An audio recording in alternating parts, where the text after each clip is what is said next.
ગુજરાતની પવિત્ર ભૂમિને પાવન કરી અને નળકાંઠા અને ભાલ પ્રદેશના દીન દુખિયાના દુઃખ દૂર કરનાર પરમ સંત એટલે જોધલપીર. સનાતન ધર્મની જ્યોતને ઝળહળતી રાખનાર પરમ સંત જોધલપીરને આજે આપણે વંદન કરીએ. ધોળકા પંથકના કેસડી ગામે માતા ટાકુમાં અને પિતા દેવાભાઈને ઘેર સંત જોધલપીરનો જન્મ સંવત 1316ની ચૈત્ર સુદ દશમના દિવસે થયો હતો. સમાજના રીત રિવાજ મુજબ જન્મ લેનાર બાળકનું નામ જોવા માટે ભાયલા ગામના ગોર સુંદરદાસને બોલાવ્યા. એમ કહેવાય છે કે ગોરદાદા આંખે અંધ હતા, પણ તેમની વિદ્વતા ધોળકા પંથકમાં પ્રખ્યાત હતી. તેઓ બીજા પણ વિદ્વાન બ્રાહ્મણને સાથે લઈ કેસરડી ગામે આવ્યા. બાળક સામે જોતા જ ગોર મહારાજ બોલ્યા, દેવા ભગત, તારા ઘેર ભલભલા ભૂપ આવશે અને નમશે. ભાલ પ્રદેશનું ભલું થશે અને ચારેય દિશામાં કેસરડીનું નામ ગાજશે.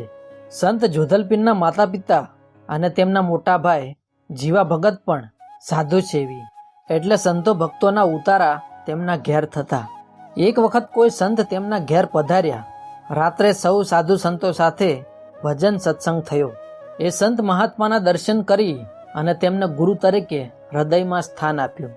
ત્યારબાદ સંત જોધલપીર પિતાના કામમાં મદદ કરતા અને ભજન ભક્તિ કરતા.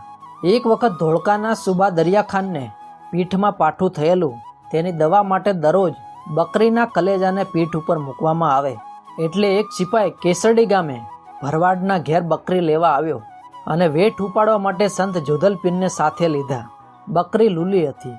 બકરીના માથે સંત જોધલપીરે હાથ ફેરવ્યો તો બકરી સાજી થઈને ચાલવા લાગી. રસ્તામાં જ સિપાઈને ચમત્કાર બતાવ્યો. સંત જોધલપીરના માથા ઉપર જે વેઠની ગાસડી હતી તે અધર થઈ ગઈ. કસાઈએ બકરીને મારવા માટે ખૂબ મહેનત કરી, પણ બકરીનો એક વાળ પણ ન કપાયો અને શસ્ત્રના ટુકડા થઈ ગયા. આ ચમત્કાર જોઈ દરિયાખાન સંત જોધલપીરના પગમાં પડી ગયો. સંત જોધલપીરે બાદશાહની પીઠ પર હાથ ફેરવ્યો અને એનું અસહ્ય દર્દ મટી ગયું. સંત જોધલપીરમાં આવી સિદ્ધિ જોઈને બાદશાહ પ્રભાવિત થયા અને ધોળકામાં એમના પગલાં પાડ્યા. બાદશાહનો જીવ બચાવ્યો તેના પર કબર ચણાવી. બાદશાહનો જીવ બચાવ્યો એટલે ત્યાં જાન્યા પીર તરીકે ઓરસ ભરાય છે. અત્યારે પણ ધોળકા નગરપાલિકાની ઓફિસની અંદરના ભાગમાં આ શુભ સ્થાનક છે. ત્યારબાદ ધોળકાથી કેસડી આવતા રસ્તામાં ભાયલા ગામના આંખે અંધ ગોર મહારાજને મળવા ગયા. તો ગોર મહારાજે સંત જોધલપીરની સામે જોયું તો તેમની આંખોની જ્યોત પાછી આવી અને આંખે દેખતા થઈ ગયા. એક વખત લીંબનાથ અને ચંચળનાથની 250 સંતોની જમાત ત્યાં આવી. ત્યારે સંત જોધલપીરે 1.25 શેર ખાંડ અને 1.25 શેર ચોખા એક કોઠીમાં ભેગા કર્યા અને 250 સંતોને જમાડ્યા. યુવાન વયે સંત જોધલપીરના લગ્ન સાકોદરા ગામના મા કાશીમા સાથે થયેલા. તેમને સંસારમાં 2 દીકરા, હરખો અને હીર. એમાં હીર સાહેબ મહાન સંત થયા.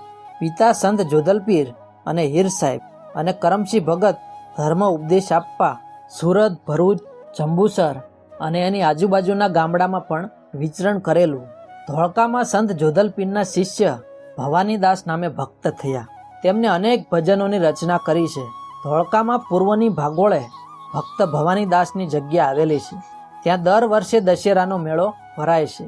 એવી લોકવાયકા છે કે ત્યાર પછી હીર સાહેબને ભજન સત્સંગમાં જે કાંઈ ભેટ પૂજા મળી તે બાપુના ચરણે ધરી અને હરખા ભગતે તેમને મળેલી ભેટ સોગાદો પોતાની સાસરીમાં મોકલાવી દીધી. સંત જોધલપીર બાપુ તો 100 ગાઉનું જાણતા હતા.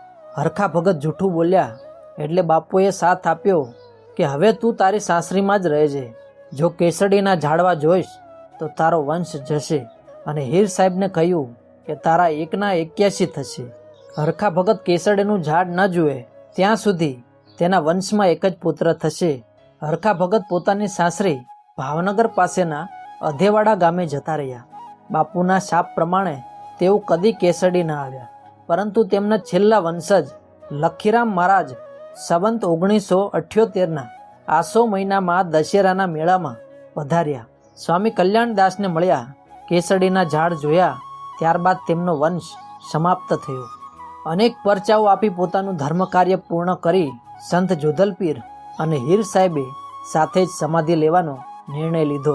આ વાતની જાણ થતાં જ ધોળકાથી બાદશાહ ખાન, ભવાનીદાસ અને અનેક સંતો ભક્તો અને શિષ્યગણ કેસડી પધાર્યા. સંવંત 1378ના આસો સુદ દશમ એટલે કે દશેરાના દિવસે પરમ સંત જોધલપીર અને હીર સાહેબે સમાધિ લીધી અને ભગવાનમાં ભળી ગયા. આજે દર વર્ષે ત્યાં દશેરાનો મેળો ભરાય છે. 18 વરણ અને સાધુ સંતોનો માનવ મહેરામણ ઉભરાય છે.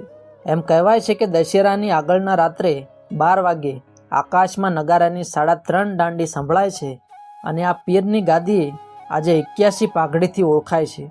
81થી વધતાય નથી અને ઘટતાય નથી એવા પરમ સંત જોધલપીર, હીર સાહેબ, હરખા ભગત, ભક્ત ભવાનીદાસને આજે આપણે ભાવથી વંદન